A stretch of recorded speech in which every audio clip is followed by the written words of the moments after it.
नमस्कार। आज की कहानी शीर्षक है एक चोर। एक राजा के राज्य में एक चोर था। वह कई जगह डाका डालता, चोरियाँ करता।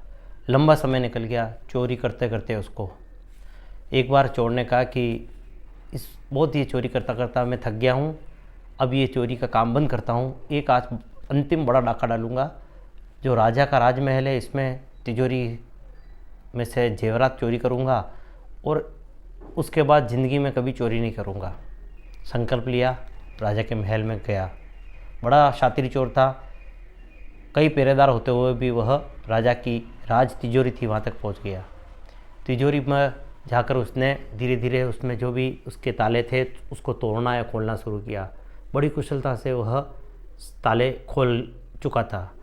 ताले खोलने के बाद उसके हाथ में एक लोहे का औजार था। उसने मुंह से पकड़कर वो घुमा रहा था हैंडल, तभी उसके मुंह से एक छींक आती। जो मुंह में जो वो था लोहे का एक किला या एक कुछ औजार, वो ज़मीन पे गिरा।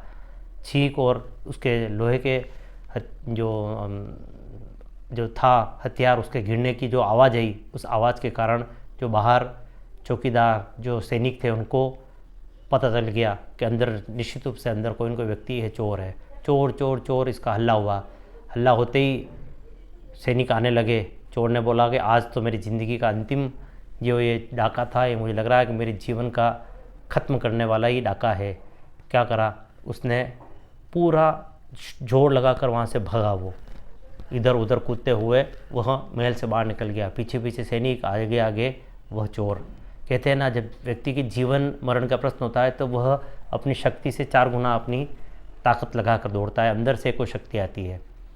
वह बड़ी तेज़ी से दौड़ रहा था, पीछे सैनिक दौड़ रहे थे। राज्य की सीमा से बाहर निकल कर एक जंगल था, उस जंगल के अंदर प्रवेश कर गया। जंगल में प्रवेश किया, पीछे सैनिक आ रहे थे पर बीच में पर्याप्त दूरी हो चुकी थी। वह जंगल के मध्य में गया तो वहाँ पर एक अच्छी सुंदर कुटिया बनी हुई थी। उस कुटिया में एक मुनि थे। वह तपस्या, आंखें बंद करके ध्यान कर रहे थे, तपस्या कर रहे थे। सैनिक लगभग आधा 1 किलोमीटर दूर छूट चुके थे पर पीछे आ रहे थे, उसको पक्का पता था। वह जाकर उन सन्यासी, उन साधु के पैर में गिर गया और ज़ोर ज़ोर से रोने लगा। सन्यासी आंखें बंद कर कर बैठे थे। उन्होंने कहा, क्या हुआ, तू कौन है, क्यों रो रहा है? उन्होंने बोला कि महाराज मुझे बचा लो, मेरे पीछे राजा के सैनिक आ रहे हैं, मैं चोर हूँ, मैंने जीवन का अंतिम डाका चोरी करने का सोची थी और आज मैं पकड़ा गया। आज के बाद अगर आप मुझे बचा लोगे, जीवन में कभी चोरी नहीं करूँगा।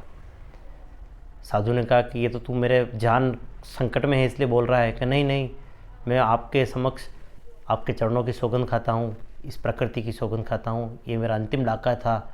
वैसे भी मैंने सोच रखा था और आपके सामने और संकल्प लेता हूँ। उन्होंने बोला तो एक काम कर, मेरे पास में आंखें बंद करके बैठ जा। महाराज पीछे सैनिक आ रहे हैं, आने दे, तेरे कुछ नहीं होगा। तो आंखें बंद करके बैठा रहे, जब तक मैं नहीं कहूँ तब तक आंखें मत खोलना, ठीक है। वह आंखें बंद करके बैठ गया। थोड़ी देर बाद उसके कानों में एक स्वर सुनाई दिए, साधु महात्मा, साधु महात्मा, यहाँ पर एक कोई चोर आया क्या? थोड़ी देर और 3-4 बार ये शब्द बोले। फिर अंत में एक सैनिक बोला कि शायद ये ध्यान कर रहे हैं, इनको हमको परेशान नहीं करना चाहिए। इस कुटिया की तलाशी लेकर मिल जाए तो ठीक, वरना आगे बढ़ते हैं।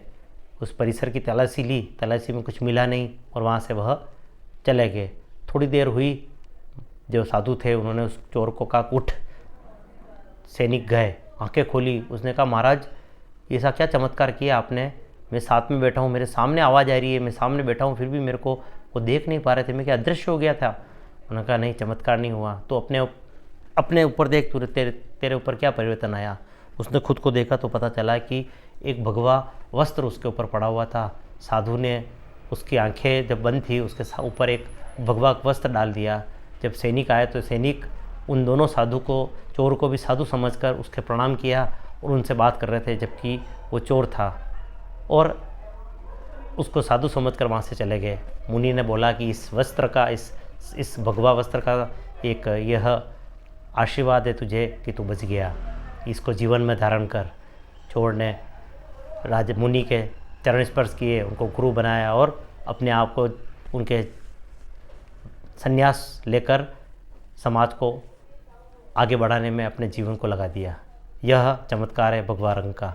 जीवन में यह भगवा रंग जो हमारी संस्कृति का प्रतीक है, जीवन में कई प्रकार के हमें ऊर्जा के, हमारे शौर्य के प्रसंग हमको बताता है।